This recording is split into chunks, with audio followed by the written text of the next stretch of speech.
The Modern Jeeper Show, the show about Jeeps, Jeeping, and Jeepers.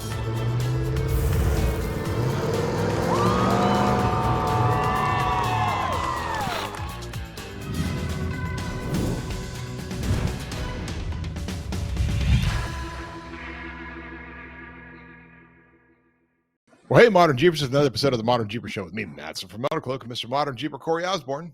Hey, buddy. Hey, Rockstar Jeep Girl, Jessy. Hi, Matson. Hey, I missed you guys. I was totally nothing to do last week, so I had to throw an old episode 47 out. Jeez. How you guys been? What have you been doing? Oh, what haven't we been doing?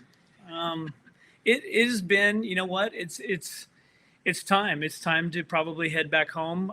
We've been on the road now I figured it out last night. We left our house April 16th. And we've been home 48 hours since then. And that was literally to pick up vehicles so we could go to Moab. But then we flew back, and we're still doing it. We're still knocking on doors and kicking babies and all that good stuff. And our airline I hope you're not kicking any babies. I mean, yeah, you may be in Tennessee, but they're not that backwards. Yeah, we've been busy, and it's been a good busy. I mean, Jessy and Alicia finished the Artemis race. It feels like it was a month ago, but I know it was just like a week and a half ago. And we've had more CTI stops out in Tennessee. We've hit another, 4 jobbers, I think, of our gold jobbers while we've been traveling around Tennessee. And then we had a little bit of time yesterday, so we stopped at Lunas Off-Road. Our friend Christian and his wife, their shop outside of Memphis, and fixed the truck. The truck had a pretty leaky axle seal in the back, so we pulled it apart yesterday and took care of that. The trailer had some issues. We took care of some of those things, and then Jessy's locker. The front locker had been given her the service axle message for a long time now. And it finally just will not do anything now. Yeah, so the front locker won't engage. So we decided that we had some time this morning, and we tore into it. And, Jeep's fix for this service axle locker system was to replace the entire housing because they didn't have a separate part to fix this. So they were actually replacing the entire differential, the housing, everything. Well, about a year ago, there's a TSB out there that they came up with a solution, and the solution is a 5-pack of solenoids. We were kind of confused. So Moose's shop at Lunas there, he's actually right across the street from a Jeep dealer. So the dealer came over, one of the sales guys that he's good friends with, and is actually also the captain or the head guy of a big Jeep club as well. So anyways, we kind of got an explanation as to what this 5-pack of sensors is. And literally this little sensor sits inside the differential. It senses whether or not the locker is engaging or not. That is its sole purpose. It is not the actual actuator that moves the locking ring. It is just a sensor. We had done a number of things in order to try and fix this. We tried a Taser. They call it their Z locker, which is a little pigtail that basically plugs in between the harness and the locker itself on the housing. That didn't change anything. And people are saying online that, yeah, some it fixes and some it doesn't. So we tried that, didn't work. I actually replaced the actuator, which is a little clip on the differential where the harness plugs into. We did that while we were with our buddy down at Jeepers Den at Ricky's shop. We replaced that. That didn't make a difference. So we thought about this whole sensor thing, and it's interesting that there's 5, and there's only one sensor. There's one in the front, and there's one in the back. Why is there a box of 5? Well, the explanation we were given is that each sensor that they put in this fix-it kit is of different resistance. So you just try them until one works. Yeah. So you got to put that, actually you have to go into the housing and pull out a sensor and put in it one and then close it all up and then test it. And then You don't have to close it all up, but Okay. so by the way, this sensor, this little fix-it kit, which her Jeep is still under warranty. We were trying to bypass it going into a shop. We were trying to do this on the fly, and thank goodness, Moose and this dealership were willing to work with us a little bit. That sensor kit is $540. Wow. And what they do is when they replace this under warranty, they find the one that works, and then the other 4 go back to FCA. So you still the cost for a shop to obtain this kit's about $400. But so anyways, the guys were really cool at the Jeep dealership and ended us letting us try one sensor. So we don't know which one it was. We thought, well, let's see. Coin. Right? Yeah. Mhm. I mean, we'll try this one sensor. We put it in there. Did not Oh. work. Oh no. So now so we buttoned it all back up, and we actually chased the wiring, made sure everything was getting hot, and all the wiring was fine. Yeah, we check continuity in the wiring harness, and everything seems to be communicating. But I tell you what, that thing does not like that front locker, and the rear engages easy, no problem. The front, it just will not engage. Yeah, nobody uses their front lockers. I mean, come on. Right. Lockers are I for mean, losers. We all know that. Her Jeep's got 11,000 miles on it. So again, it's under warranty. It'll go back to the dealership, and I'm sure that they'll fix it. If they have to replace the whole housing, so be it. But I just think it's really, really bizarre that this is such a common problem, and Jeep doesn't seem to really know what's going on. And we've seen pictures of dealers splicing into the wiring harness and fixing a broke wire here and there. We've seen this sensor thing working. We've seen this taser thing working. Like, it's just amazing to me that all of this technology, and they're still having there's a locker. I mean, come on, it's either on or off. But boy, when communications break down, well, it's just the computer. So if you're actually calling the customer service center, they'd probably tell you to go ahead and turn it off and let it wait for 30 seconds. right? Reboot Then it. turn it back, reboot it, and it'll work. Did you try rebooting it? We did. Yeah, I just think it's so funny, So when the truck, when we replace an axle seal, I'm all over mechanical stuff. I don't have a problem with mechanical stuff at all. It's bearings and it's bolts and it's grease, and you It's analog. take it apart and you pound it back together and you put a new seal in and you're done. This whole electrical thing where we're chasing our tails in circles, trying stuff it's just horrible. Mm-hmm. That's yeah. It is. It's in kind of, and the reality is you actually have a bit of a leg up because you have an IT background, so you understand this stuff.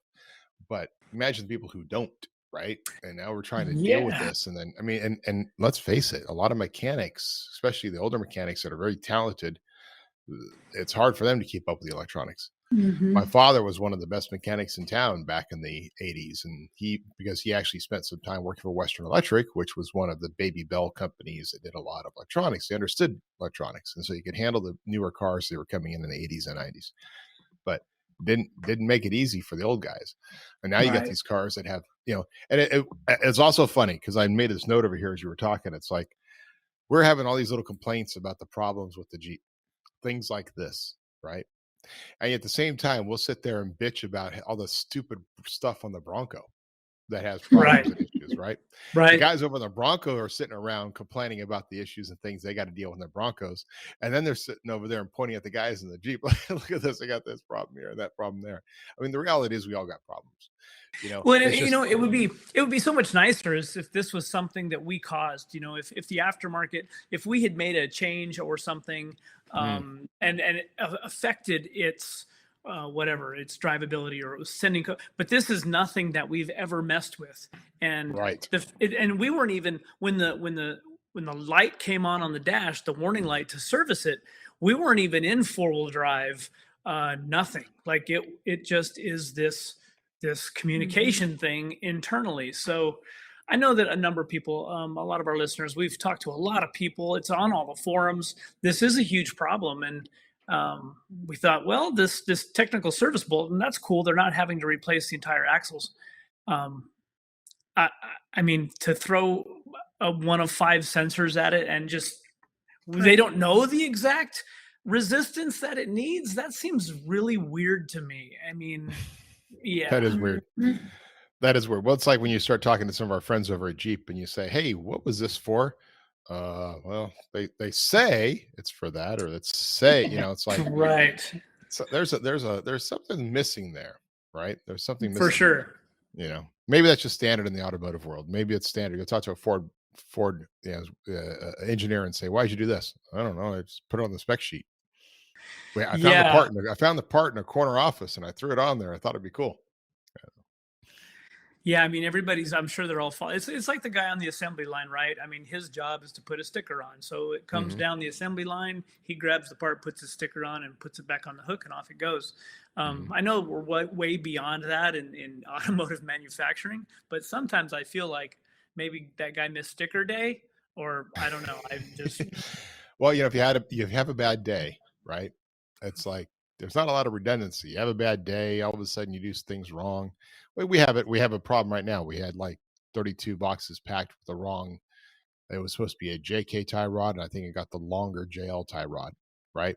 And you all of a sudden you start getting calls. One Monday, like all of a sudden 8 calls in a row of oops, something's wrong. Missed box. Go and check it, and realize that whoever packed that day had a bad day. And we got a lot of new employees around here, right? And so that's a lot right. a lot of it comes down to training. I've told the story before about Sun Tzu and teaching and how to do things. Like the first time you teach, it's your fault. The second time, it's their fault, right? But you got to give them this opportunity to learn. But you still have a bad day sometimes.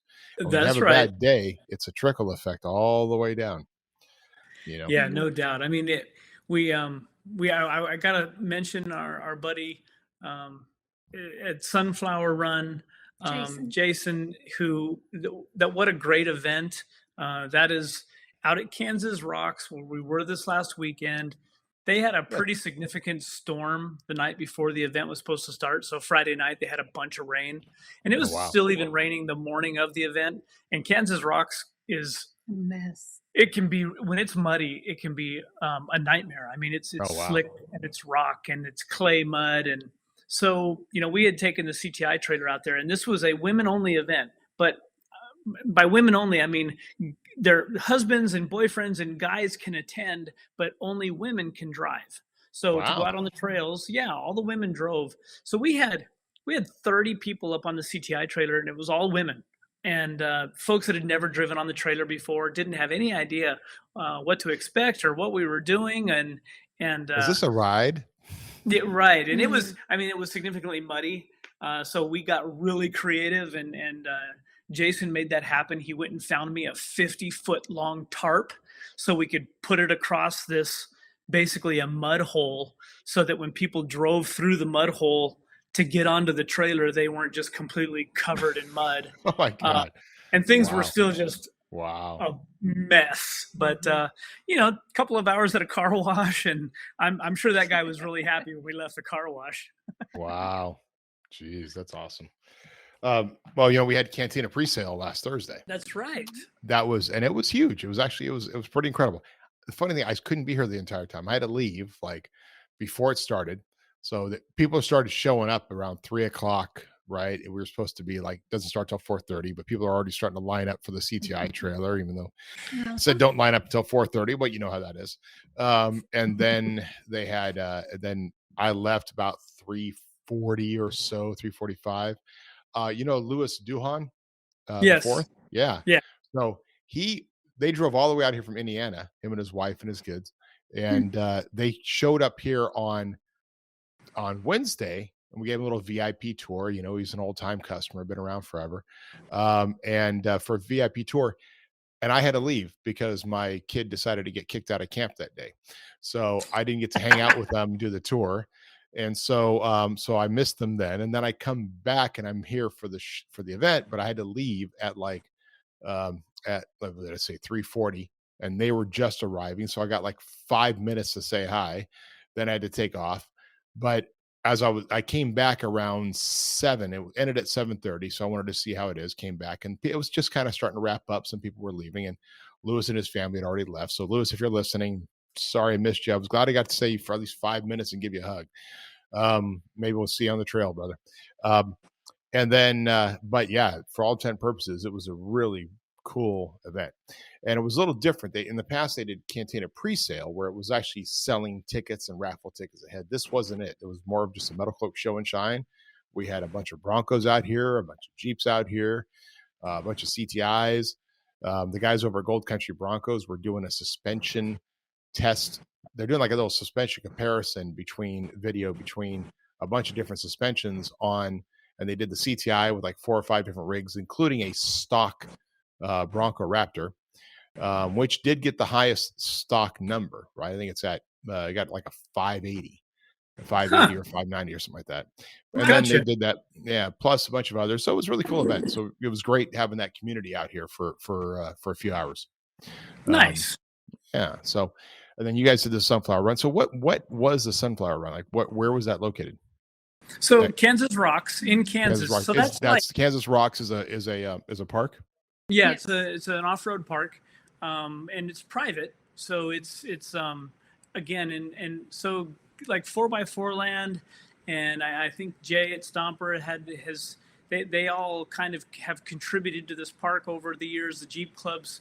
I know there's a board now that manages that park, but they do it's a great place. I mean, we've been there a number of times now throughout the years, and it's a fun place to wheel. It's got some crazy stuff in it too. Yeah. So. Nice. So then where are you going from here? So now we are at Loretta Lynn's ranch. We're just down the road from where Tennessee Trail Jam I think it's already started. This is an interesting event for us because we've never been here before. So this is a first time for us. It's not a first time for the event, and it's all held on Loretta Lynn's ranch property. Wow. I don't really know what to expect. I've heard that there's last year they had about almost 4,000 people and about 1,000 Jeeps. Wow. And we're gonna see. We'll go up and set up probably tomorrow or. What is today? Today's Tuesday. Today's Tuesday. So we have tomorrow, and then we'll go up, set up Thursday morning, and get our place and check out what the venue looks like, and then we'll run the trailer Friday, Saturday, and Sunday, I believe. But yeah, we've never been here, so we've got Curtis coming, we've got Philip. So some of our Jeep family folks are going to. Help us, and Bobby is coming out as well from MetalCloak. Right. So hopefully we'll have something to do for him. I mean, I think it should be a pretty busy event, but they've never had the trailer there before, so this is always one of those learning things where people will go, "What's that?" and what are they doing? So it may take a little bit, a day or two, for everybody to kind of figure out what we're doing. But if you're out in this area, definitely sounds like a cool event. So come on out. Cool. Well, that'll be fun. Yeah, Bobby's looking forward to it. Be nice to him. Just don't abuse him the first day. Abuse him the second day, but not the first day. Yeah, right. Let him transition to it. Now he busted his ass at the pre-sale. The CTIs at the pre-sale. Yeah, at the pre-party. He was all over that trailer when I got there. He was up and down and up and down. And of course, our trailer is harder to use than your trailer because it's taller and it has that big long ramp up. So you're running up and down that thing all the time, up and down, up and down. Nice. So, I did see Blake last week. He came by to talk more about the trailer and some of what he's doing with the new generation trailer. Yes, ladies and gentlemen, there'll be a new generation trailer. That's right. It will go higher, taller, faster. We can be wider, longer. That's right. Wider, longer. No, maybe not. I don't know. By the way, before I forget, congratulations are in order. Not that you really care, but congratulations are in order because the Denver Nuggets. Oh yes, just won. Yes. I mean, that's amazing. 46 years? 46 years has taken them to get to this point, and they won the NBA Finals. We missed last night's game because we were actually working on the truck, and then Moose and his wife took us out to dinner afterwards.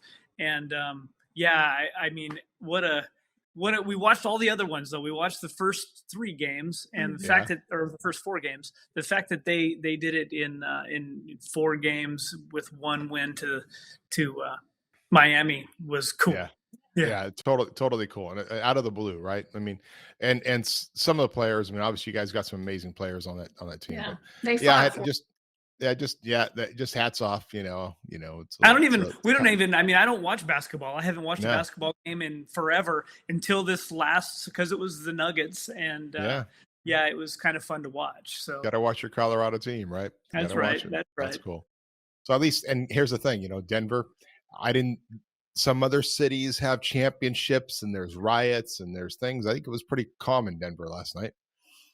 Mm-hmm. Well, they won the Stanley Cup, last year or the beginning of the year or something like that too. So. Oh, did they? Wow. Yeah. No, sports town. What do you know? Yeah. Dick's Sporting Goods. It's all about. That's right. That's cool. Else you can do? I mean. And then we also had Chris just got back. It's kind of funny because I got a message from Olaf.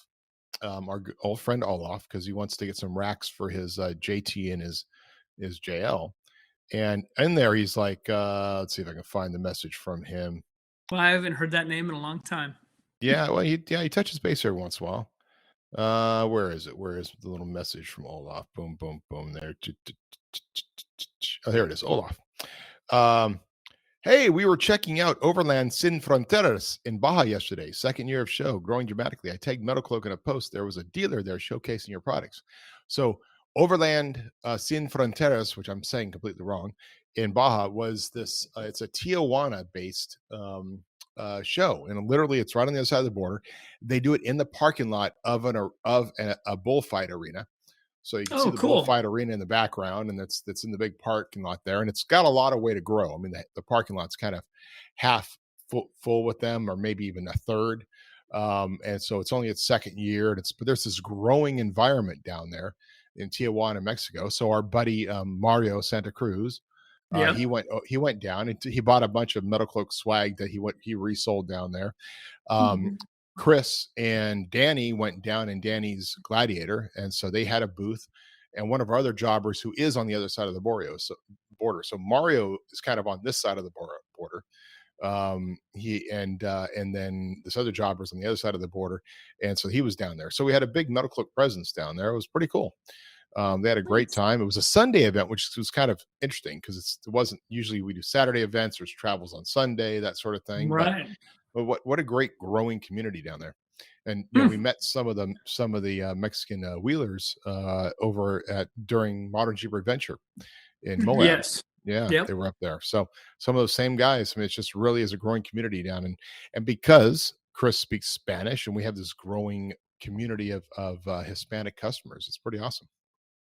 It's again, you kind of, it makes me think about the way that we're able to travel like we do without our Jeep family, and again, just like those folks across the border, without our Jeep family, it would be very, very difficult. I mean, we've been supported by, our friends, of course, down in Orlando at Jeepers Den, and then coming across and having just great shops to deal with, and it's kind of cool. The Jeep thing is real, and I think people are always taken aback when we talk to people about, man, I had no idea that I posted I needed help on some weird Facebook comment thing, and like all of a sudden there's 4 guys that are ready to help me do whatever I need to get done. And I think that says a lot about the Jeep community. Well, and I think it's interesting that the Bronco community is trying to become that. I think the Bronco community as well is trying to, many of them are former Jeepers, right? Jeepers that went and decided to buy a Bronco and get into the Bronco thing. It's also interesting because you like any world, you get a few asshats. You got to get those guys because it's still a Ford, and there's Ford guys. Like I don't know if you're a Ford or Chevy guy, but it's got its world. But you still have that same desire, like the Bronco Gold Country Broncos, that group over there. Caleb goes by Popo Patty on Instagram. Awesome guy, right? And one of the things we're doing and working with them is we're actually developing, because they have the skill set and the knowledge, and we have the structure. We're going to be doing our Bronco Skills Day with them. So they will be the volunteers to come in and do the spotting and help. so that they can teach, because I don't wheel IFS. I wheel solid axle. Right. Spotting for an IFS is completely different. Is How do you different. avoid destroying your Bronco That's going right. up rocks and stuff, right? Mhm. I mean, the general consensus seems to be by some that drive the Broncos that, well, basically all you do is you just skid over everything. If you have a 4-door, you're just going to skid over everything. So if you got to have your Bronco set up to skid over everything, and that's how you're going to make it happen. Like, okay, I guess that's good. Get used to picking up a tire and three-wheeling. I mean, that's, back in YJ days, that's how we learned to drive stuff. Sure. You were always picking up a wheel and picking up a back tire as you went down stuff and things like that. And it was no big deal. And that was the cool photos. Yeah, right. Now, as things evolved, we're all about keeping everything on the ground, and then IFS comes out, and then that's exactly what happens. It's more of that three-wheeling thing. Do you remember the first time you went over the Golden Crack and you didn't carry a tire? And you're like trying to get the photo, and you got somebody lined up for the photo, and it's like, wait, it's just the tire just flexed properly. Like, I just drove through it. I just drove through it. It was nothing. Yeah, like, whoa, huh? What? Yeah, it's kind of like, well, it's the reason the guys are going down to 42s, right? Because then I don't know. We seem to be wanting to take the challenges out of so many things, but whatever. Well, but you do have the other guys going backwards, right? I just talked with Greg at Rugged, and he's got this LJ. I think he talked to you about it too. Yep. And he decided to go a different direction. Like they're building his wife's JL into like the Rugged marketing JL. But he still wants to build something LJ, but he wants to keep it small. He wants the 33s or 35s, right? He wants to make it fun and challenging. Yeah. I think it would be fun to do. I think I'm going to take our own TJ that's running on 38s right now and just put it on 35s and right, go backwards a little bit. It's kind of funny to watch, and folks in other rigs. So Jessy and Alicia just finished the Artemis rally, which congratulations to them for second place. Yeah, great job. I know next week we'll next week we'll do a full episode on recap. But it was funny to watch so many different vehicles, and there was a lot of Toyotas and Jeeps as well. Competing, doing a lot of the similar things, and it turns out that we can all work together, and they did such a good job of that whole team philosophy and working together to overcome challenges. And I think that's rare. We don't see that, and it's really not about the Bronco guys versus the Jeep guys, or the Toyota guys or girls against the Jeep girls. I mean, that's not fair when we're all have the same goals. We all want to be outside. And those Toyota girls are real. So yeah. Right. Well, there's fun in competition. I think man has to have competition in order to move himself forward. So what do we create? We create the enemy. The enemy is the Toyota guy versus Jeep guy. Right. Like, what are you? Are you a Marlin guy? Are you a MetalCloak guy? Like, what's the deal? And then we have Bronco in the mix. Okay, well, you're one of those guys, right? Yeah, Ford, whatever. But the reality is, it doesn't matter what you're driving. We're all there to help, right? And we're always going to help each other because we're all 4x4. When it comes down to it, we're all guys, we're all wheelers, we're all using the same trails, and it's important for us to respect the trails, no matter who you are. I think what we get upset about is the yahoos that go in, and sometimes it's a young kid. Well, what can a young kid afford? Well, maybe the young kid can only afford to have a beat up old Toyota. That's right. It's not that it's a Toyota guy. Or the Rivian truck, I mean. So what you bring that up, but I'm trying to figure out what actually happened out there. So guys, he broke his tire off. In context, we're out there at Hell's Gate. And there's one of the guys out there that has his own like 4x4 recovery rig is out there, and he's welding up a Rivian. Now, I couldn't tell, did the Rivian break going there, or did the Rivian actually think he was going to go down in? Did he try to wheel it, or was he just broke on the way out there? He broke on the way up, is what I was told. Yeah, we were told he broke on the way up Hell's Gate, but I don't know where it was sitting, how they were to get him to that other side. But yeah, why was he? And so he went all the way down. Because guys, the harder part to me to Hell's Gate isn't going up; it's going down. It's going down. Yeah, it's going down. But if he would have came up the other side, though, he wouldn't have been where he was sitting, where we saw him getting welded on. So it was interesting, though. Did you see how they were trying to weld him back together is they took sticks of rebar. He had some sticks about yay long, and they were about 10 inches long, and trying to put them around to get him off the trail, the tie rod, and weld it all up so they could drive it out. But they ended up putting it on a hook and having to pull him out. Oh wow. Yeah. Yeah. Interesting. Yeah. I'm not sure you buy a Rivian and go, hey, I think I'm going to go do Hell's Gate or Hell's Revenge. I agree. But I'm sure there was some social media involved, and isn't that the reason anybody does anything anymore? Oh, right. Yeah. To be seen, to be heard. I did something done. Okay. Right. I mean, it was amazing at how many comments we got, because we had the Dodge out there, the 2500 out there on the trails with us, and people were double taking and looking and going, how is that possible? And several comments about how cool it was and how well it flexed, and they were so impressed with it. Yeah, we should have had a big giant MetalCloak on the side. You're right. I think that people understood that it had a MetalCloak suspension on it. It did fantastic. I mean, it followed all the trails we did all through Hell's Revenge. Yeah, and guys, that's it. I mean, the Ram suspension. When we design suspension, we are the flex company. So our challenge with the Bronco right now is trying to make that thing flex more. And we have some components and parts coming out. You may have seen our tie rods and images. You may have seen our A-arms and images. All that stuff's coming out to build a better suspension, but it's not quite there yet. Like, we're still getting to that point where we can do it. And we hear all kinds of stuff. There was a Bronco that scored 610 on the CTI a few weeks ago. That was built by Mitch over at Wild Horses. But the extra ingredient to his kit that wasn't on some of the others is a body lift. And it may be that that's one of the elements. It's old school, right? How did you get a little extra clearance and room for your tires? You put a body lift on. Right. And so it may be one of the elements. Now, the other thing, guys, on the Bronco side, I'll tell you, is that, you put too much of a lift on that, you put too much strain on it, you start breaking the CV shafts. And those just go. I mean, there's a bunch of little things, but it is interesting. You build a rig and get to go out there and play with it. I mean, that's what we do. We build for flex. It's an evolution. And I mean, we had the conversation this morning when we were tearing into Jesse's locker that, we're getting down this road of electronics and computer assisted things. And I mean,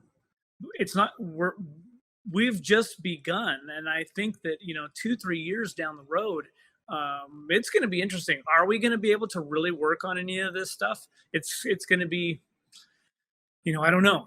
I mean, it's already, we're fighting electronics, and we're fighting sensors and computers, and we're going to continue to see that because the manufacturers are driven towards that. So as we become more electrified and I don't know, it's going to be an interesting next, 3 to 5 years. And by the way, we did see a new manufacturer on the road for electronification for a car.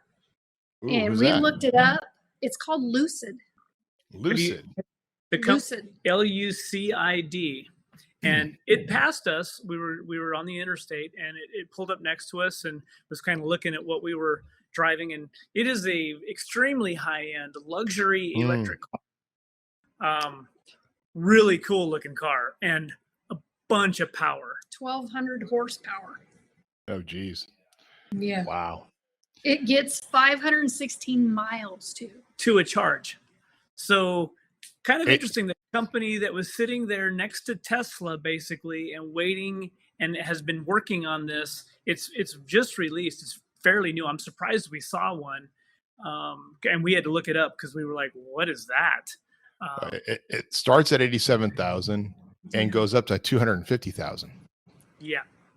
Which is interesting. The same body design, but we're going to do a little bit differently. This one's 250,000 at 1,200 horsepower and 200 plus miles per hour. And this one's at 87,000 for 480 horsepower and charge 200 miles. It takes 15 minutes to charge 200 miles, 410 mile range, 0 to 60 in less than 2.0 seconds for the $250,000 version. Yeah. Well, you saw that thing I sent you about the TED Talk. I think it was a TED Talk, and the lie that is, which you've been talking about for a while, but it's like it's becoming more and more mainstream, this idea. And he actually shows these graphs of really what it takes to build a Tesla and really what the lifespan is. And actually, is it more effective to have a gas car in its lifetime than to have an electric car in its lifetime? And it seems that the actual economics and for impact on the earth, it is still better to have a gas car. Right. That's not what the story they're telling. That's not what they want us to hear. And I get it. There's big money behind a lot of this. But I mean, man, you and I, us three, we can go down a whole other path and talk about the what's real and what's not, and the conspiracies, and I don't know if we'd probably all of a sudden just disappear one day and nobody hear from us again. Yeah. If I ever disappear, you could blame it on conspiracy. Let's just do that way. So speaking of which, you have the class action lawsuit that started, and it was filed. I'm not sure exactly when it was filed, but basically you have three plaintiffs: this guy Jacob, a guy Steve, and a guy Matthew, filed the class action lawsuit against FCA US. As FCA allegedly knew that some of its Jeep Wrangler and Gladiator vehicles contain a windshield defect that makes the windshield prone to cracking, fracturing, or chipping. Now, I will say that if that's going to happen on Jeep, it's going to happen on Bronco, because the Broncos are getting the same thing. They're having the same problem Jeep is. They're breaking the same way, and they're breaking in the same form, right? Like if you get it's usually on the edge. You get something crack on the edge, and then it starts cracking all the way around, right? Mine's pretty significant now. Yeah. So the Jeep class action lawsuit was filed in the New Jersey federal court, and then it says the manufacturers and sells certain Jeep Wrangler and Gladiator vehicles with a dangerous defect that makes their windshields prone to cracking, fracturing, or chipping, according to a class action lawsuit filed May 23rd in New Jersey federal court. Have experienced windshield defects. The plaintiffs have experienced windshield defect in their Jeep vehicles and had to pay hundreds of dollars out of pocket to have their windshields replaced due to significant cracks. So FCA advertises Wrangler Gladiator vehicles as safe, dependable, and durable. The Jeep class action lawsuit says, however, they were allegedly manufactured with a defect that caused the front windshield crack, blah, blah, blah. So it's kind of a repeat of the same thing. This is on topclassactionlawsuits.com, by the way, if you didn't know that there was a site called topclassactionlawsuits.com. Well, interesting that some states have different laws regarding the windshields and replacement of them. So in Florida, if you have a cracked windshield, it's like covered under. There's no cost to you. I take that back. I think it's $25 or something like that. I'll have to ask again. But they have to replace them, and it's against the law not to have it replaced. So I'm not sure who picks up that tab, if it's your own insurance company or what, but somehow it's built in to we were told, oh, well, too bad you don't live in or register your vehicle in Florida, because they'll replace it once a year, no matter what. Oh, wow. Interesting. So yeah, I don't know where that really, I don't know where the dollars come from or how the arrangement is made, but we have it. Of course, we can get our windshield replaced. The problem is we have a deductible, and then that is actually set as a claim on our insurance. So then I have an insurance company that I deal with that is cash back. So if I don't have any accidents or any claims for 3 years, I start getting a percentage of my premiums back. Well, for a claim say it's a $600 windshield, I would lose. It would really cost me out of pocket almost $2,000 if I were to file a claim for that $600 windshield. So yeah, it's not really worth it to me. So you end up paying cash to replace it yourself. And even with a deductible, like I said, it's a claim, and then, it may only cost me $50, but I'm not going to get those premiums back, which that's a problem. I like that. Right. Yeah. And it's a claim on it. And you also have the problem with, Jeeps, it's kind of interesting because the Jeep windshield can get replaced, and technically you don't have to go through the diagnosis for your front facing the programming of this. Whereas John, because he drives so long in his commute and they do a lot of driving, he has a very low deductible that he uses because, and it's on his contingency insurance or whatever it's called. And so he can cover his windshields and he can get them because he replaces them fairly regularly. He had to do it on his Subaru, and the Subaru, he had to take it down to a windshield company and drop it off there, and then they did the synchronization or whatever they call it, to make sure that the forward facing camera was properly set up with this new windshield and you have the right one. We have a guy from Omic Glass. He comes by, he does it, he puts a windshield in, he's fine. He doesn't have to have any special sort of systems to make sure it works fine. Yeah, it's But our understanding that's that the big shops business. are. Oh yeah, Mhm. I mean, and if you have a windshield shop, I think it's some kind of a. They have to do the programming, otherwise they can be liable for it or something like that. If you were in an accident and you were using that, and Yeah. yeah, I don't know. I think it's all kind of smoke and mirrors, but Right. Well, it's like you put your windshield decal in the wrong location, you might just cover up the camera, right?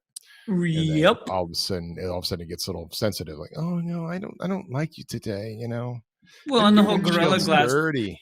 the whole Gorilla Glass thing was a Oh, that's a complete farce. Yeah. Yeah, I think Total that farce. just yeah, that's no bueno. And I mean, when our glass shop in little town of Montrose, Colorado, is going, oh yeah, we take out these Gorilla Glass windshields all the time because they're busted, and we go back to the regular glass because they're actually more durable than the Gorilla Glass. Well, way to market those, Jeep.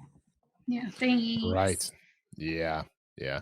Well, it's that idea of like the Elon Musk safety glass for the Cybertruck. Mm. It's not going to stop it from breaking. It's just going to stop it from going through. Right. It's not bulletproof. It's not going to stop it from breaking. It's supposed to be stronger so that you're less likely to have a projectile go through your windshield. Mhm. But we're trying to stop it from breaking. We're trying to stop it from being a crack. What we should do is stop projectiles from happening through. I mean, instead of making glass stop it, why don't we just stop the first? I mean, yeah, let's eliminate all rocks from highways. I think you're right. Which means we need to eliminate all trucks carrying rocks, and we need to eliminate all. Or when I was a kid, you be nice and dig all the rocks out before you get going. Yeah. When I was a kid, I wanted to invent a little cover that went on the back of cement trucks because they used to not have the covers on them, right? And Right. Like you'd sit there and they would just cement would drop out of the folded up spout, right? Now they got this piece of metal that covers it that kind of holds it. But when you're riding a motorcycle out there and you're going along and you're like, oh, I just got hit by something. Sure enough, you can look ahead. You either got some dump truck with dirt flying out, like sandblasting you, or something dropping, which means you accelerate to go back and around them, which means you're kind of being unsafe, but it's better to be on the front side of them, not getting hit by them, right? Yeah. That's right. Yeah. I mean, we're pretty extra. I'm really anal. I'll be at a gas station and people will be like, what are you doing? And I've got a pair of pliers out and I'm going around and I'm picking all the rocks out of my tires. And it's something I've done for years just because I don't want to break somebody's windshield. When those rocks come out and we're going down an interstate, I don't want to be the guy that throws that rock. And it's happened to us. That's how we lose windshields, is a rock hitting them. But you hear your when you're driving, you can hear the click, click, click, click, click. Yeah. You have a rock in there, and people just go, "Yeah, it's a rock in my tire." I know. Get out and take some pliers or a screwdriver and pop the rock out of there. Wow, such a thought. Oh, that's effort. I know. It's hard. Things are hard. It's just like you said this morning. Like, we had a little extra time. Well, okay, ladies and gentlemen, Corey and Jessy don't have extra time. But he said, he had a little extra time this morning, so we decided to work on Jesse's. I mean, like, what, you had 2 hours to set aside and you go do that because you had a little extra time this morning? That's getting shit done. Yep, that's right. The rest would be like, I have a little extra time this morning. Man, okay, I'm going to have a nice breakfast, maybe drink some coffee. Yeah. But then again, by the time they get started in the day, Corey's already been up 3 hours. Yes. I'm still dealing with how it's 4:30 and I'm like, okay, well, I guess my day is starting now. Yeah, I'm up. And the time zone thing is really messing with us. I mean, yeah. We're still in Central, I think. Yes, we're still in Central time. So yes, yeah. I know. It's like, oh, they're gonna do it at 4:00. Yeah, we're recording.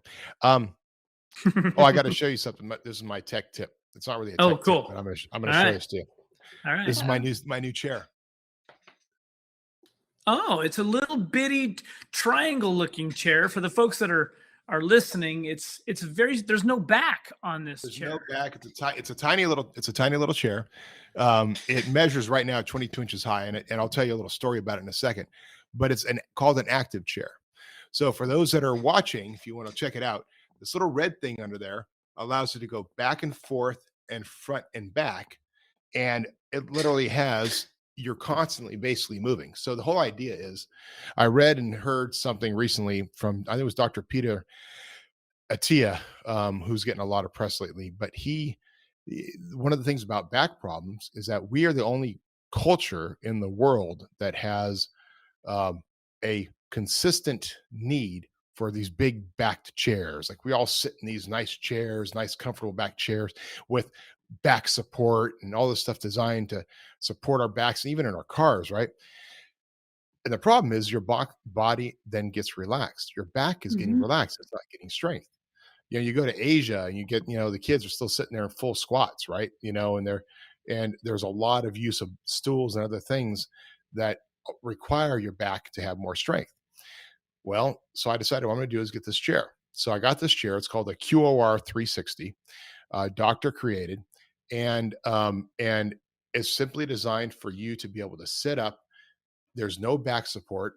It's constantly moving. So you can, and I have wheels for it, which I haven't used yet. Like you have to learn how to use it on the platform feet first. Oh yeah, with wheels, you'd be like sitting on spring. Yeah. Once I put the wheels on, it'll be even a little bit more, so it's almost like the guys that sit on balls or that sort of thing. It has that sort of activity, except this one's better. Now this one's too short for me. And I will say a little story, and this is all about their great customer service. So I reached out to them and I said, I bought this one. It was 17 to 22 inches because, well, an average chair is about 17, 18 inches at the platform. So I want to try to get this one. But I think maybe I'm supposed to have the taller one. Now, the taller one, if you can imagine, is basically almost a stand-up. Like you are almost at a stand-up desk. The whole idea is that you're standing up more like this, you're up taller, and you're up more, and you're kind of reaching down. So you're actually forcing your body to be, a little bit closer to the mic, but you're forcing your body to be in an almost stand-up position with a little bit of seat support on the butt. And that's, once again, better for your back. So I reached out to him about that and I said, hey, I don't know what to do. I mean, give me some suggestions. Oh, no problem. They sent me a code, had me go online and buy just the shaft between the base and the top, because the shaft determines height. They sent that to me for free. It should be here pretty soon. All I have to do is replace the shaft, and now I have the taller version of their chair. No cost. Great guys. So great customer service, great support. It's not a cheap chair. It's like $400. But so far I've had it for about 2 weeks. I'm loving it. And it just keeps me and when I need to do something, instead of just sliding around and doing it, I get up and I walk over and I do it. Right. So I'm not just sitting in my chair, rolling over to this other location. Right. It's forcing me to actually be more active. Huh.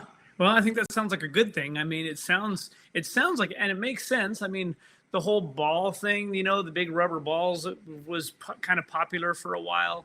Yeah. We get pretty, well, even driving. I mean, sitting in a truck for the hours that we do, it's a lazy thing. And we want it to be comfortable, but it does not feel comfortable. We get out and then you can barely walk because you've been sitting so long and your back's all hunched over. Yeah. And, even with the support in the back, it's still that. Yeah. Yeah. And I still feel bad that for 4 years you were driving. It was at least 4 years. Was it 5 years? How long did you have that white truck? 5 years. Yeah. 5 years. And that white truck. Now I've been driving the silver Dodge and other kind of stuff, nice and comfortable. It's got the leather seats. It's got the support. And then I go and pick up the truck from Corey, and it has the most basic possible seats because it was a tradesman version. Yeah, tradesman edition. Wasn't luxury. And you were driving with that thing cross country. You're like, oh my God. Yeah. We were abusing you. It's amazing what you can get used to and what you become okay with. Like you just, right. But now they'll never be able to go backwards now. You're right. Yeah. Now it'll be like, oh no. Oh no, I'm not going to do that. No. I'm just It's like happy that it's like I mean, once you so, put PRP seats into your Jeep, you can't go back. oh yeah, then you can never. You get in anybody else's Jeep and you're just like, wow, really? You drive Yeah. this? I'm just happy that we're not going to make any more oil puddles anywhere. I mean, the axle seal was one thing, and then we were at the car wash the other day, and the front of the Dodge was leaking oil, but it just like a drip here and there, and I thought, well, that seems odd. And then sometimes it would be a little bit bigger of a puddle in the morning, like you can see where it probably dripped, 50 times or something overnight, and Jessy had said, well, the oil filter's got a bunch of oil on it as well. And I'm like, yeah, it could be the filter. So it was cool enough. Usually we get out and look at it and I can't touch anything because it's all smoking hot. I spun that oil filter probably 3 times. It wasn't tight? Nope. And that was a dealership that did that. So guess what? Today, the same dealership is the one who did Jessy's service last time. We just happened to be there. Her oil filter, we turned it 3 times to tighten it up. Yeah. Oh man, this is the most basic stuff, right? Yeah. Can't even tighten the oil filter, man. And I know because I did LOFs. I did lube oil filters at the service station. Sell them out in the pump, get them in there, do the 15-20-minute lube oil filter, done. Yep. Doesn't take much. No, it really doesn't. Filter. Yeah. So hopefully for a little while now, no more leaks. Yeah. No more leaks. I have one more tech thing to share because I just want to share stories. Yeah. I got my loamy and I got my loamy working. Now, for all of you with a blank stares, like, what the hell's a loamy? A loamy, I didn't say a blow me, I said a loamy. A loamy is a composter. It's about the size of maybe a toaster oven. It's about, or like a trash can. Has a lid on top that opens up, and it has a bucket that is about a gallon bucket inside, and you pull it out. You put all your scrap food into that. So like my wife yesterday, she cut up a pineapple. So usually all the pineapple rinds and stuff, because we don't have pigs in the backyard to eat a bunch of stuff, those get thrown in the trash or in Sacramento County, it's supposed to get thrown into with the green waste because now we have a compost waste, right? So you throw it in there and then all the fruit flies and stuff, or you throw it in the trash bag and throw it in your garbage and you're breaking the rules. And I'm sorry. But to avoid that, so I got this. So you put all your scraps. So I have a little bowl next to the thing where I put my eggshells and I put my my coffee grounds, or I put everything into this thing. At the end of the night, I go and pour it into the loamy. I close it up. I hit a button. 4 hours later, it's compost. What? 12 hours later, if I add a tablet to it, it is household quality soil. But what? 4 hours later, it grinds it down and it heats it up and it turns it into super dry compost. So wow. I've added it to some of the house plants get a little bit of it, right? Just to fill them up a little bit. Or there's a hole in the backyard. I'm just pouring into that hole every day, but it's just turning it into compost. And I had a bunch of, a lot of times what happens in our household is we buy a bunch of food and it doesn't get eaten. It ends up being in the green crisper. Next thing you know, the stuff in the back corner is the decaying Brussels sprouts in a bag from Trader Joe's that never got cooked, right? And it's a problem when you have 2 people shopping and not a lot of communication. So I'll take all of that stuff, like I did Brussels sprouts. We had artichokes the other night, so all the artichoke leaves got thrown in there with some extra salad stuff, and then this, and then this peach was rotting, so I took it off and left take the seed out and put it in there, or this tomato is dead, or whatever. All that food, or just scrape the extra. We had lentil soup last night, so scrape and put that in there. Or like I said, the coffee grounds, or whatever. All that stuff goes in there, and then you just turn it on, and 4 hours later, it is dry compost.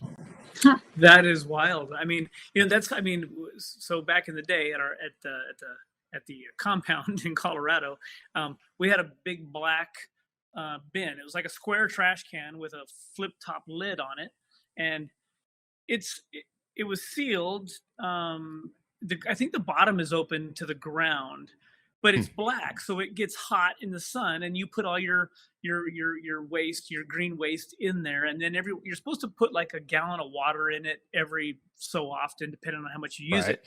But I think we did that for years and years, but we never did anything with it, and we never turned it like you're supposed to turn it and all that with leaves and all. Yeah, and well, what a pain. And it would take literally weeks and weeks and weeks. So I think this thing that you're talking about sounds, I mean, Yeah. overnight, like that's amazing. Yeah, and I had a compost pile in one of my houses before, you know, it was big in the backyard, and you know, and you are supposed to keep it close to the ground so the worms can get up there and actually do their thing, right? The flies Right. and the worms and maggots and all that kind of stuff do their things and they transform it into dirt.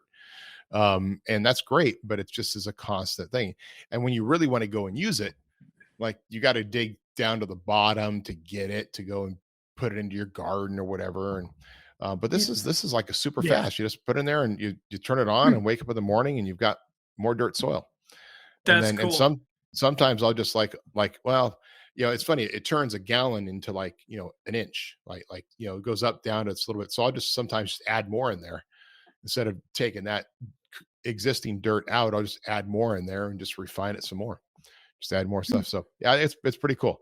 It's called loamy. So eventually you'll like you could like create your own island. Garden. Oh, I could. Like You just need to do it on a bigger scale, and you can build your own land. You just, you know, if because somebody that's had dirt that didn't exist. maybe loamy needs dirt. to make a giant version for cities. There you go. Like, you know, the size a giant loamy the size of a skyscraper, and just cities put it in there and they just make dirt. You just keep making dirt. It has a dispenser out Yeah, of the side. People just come over and get their cup of dirt for a day. I'm telling you. Where does all But the dirt go? Where does all the dirt go? Now we'll really find out whether or not, you know, and it has a filter system in it and all that type of stuff. But then if I start having a bunch of flies come and land on my plants, that's a problem. Yeah, if your plants start to die because they didn't like some of the food. I'm wondering about that part too. So, you know, we're all in the testing mode. But you know, it's got eggshells in it. It's got, you know, food and stuff, and it's just, I mean, who doesn't like an eggshell? I mean, right? I mean, come on. Yeah. Yeah. It's good for filtering. It's good for your gut. That's right. That's right. You know, when I let my kids make eggs, I know I'm gonna eat some eggshells. It just, you know, it's just part of the process.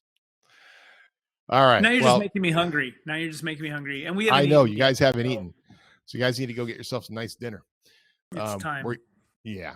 So I know Will's all set up to come out to New Jersey, Jeep Invasion. Cool. So he just did that. And then you guys are all set for Tennessee this week. Bobby will be out there. I think he flies out Thursday, I think. Yeah, that's what he said. Yeah, fly out Thursday, and that'll be cool. All right. Well, back at it. Appreciate it, my friends. Sir. Anything you care to say or ask before we end this another great episode? No, I just, you know, we're very, very, very, very, very thankful to everybody, our Jeep family all across the country that helps us out in when we need space to work on something. And you know, Moose at Lunas Off-Road is such a fantastic friend takes us to dinner. We stayed at his house last night. We just lets us crash on a bed, and that kind of stuff goes a long way. When we have the time, I mean, there's definitely time when we don't have time to stop and see everybody and say hi, but it's really cool to see the people that we do when we're out on the road. So, and that's why we go to these events, like this event this weekend. We'll get to see a bunch of people that we don't normally get to see. I touched base with, shout out to Ian, our buddy Ian Johnson. You know, he's been planning a trip out to Colorado, and I was hoping we'd have some time to go swing by and say hi to him, but he's about another hour outside of our world here. So we had to fix our theme. And we had to fix our stuff. So yeah, that's all. Just a shout out to our Jeep family all across the country. And I heard Ian today. I was in the middle of an engineering meeting and I clicked on digital lug because I was kind of bored. And all of a sudden Ian started talking in front of everybody. So it was fun. It was a fun moment. Like, yep, sorry. Yeah, I'm sorry. And then I went to turn it off and it happened again. And I was, yep, I'm sorry. What are you doing over there, Matson? I was just trying to check something out. Sorry. That's cool. All right. Well, hey, enjoy the rest of your trip. So after this, are you heading back, or you're going back? We are after headed this home. trip? Yeah, okay, we're headed home. Good. I'm gonna have some work done on my forehead to get rid of some that little cancerous tissue stuff, and we'll get to regroup, reload, repack everything. And I think we're not there very long, and then it's New Jersey. So Yep, it doesn't stop. We're only one tour in. It just happened to be about 9 weeks. I have one question for you then. So in this 9 weeks, how many CTIs do you think you've done? Oh my goodness. There's stacks of paper. Yeah, there's a lot. I would guess 1, 2, 3, 400 or 500, maybe something like that. I don't know. Rough estimate, 400. Cool. I don't know. More data, Yep. more data to learn with.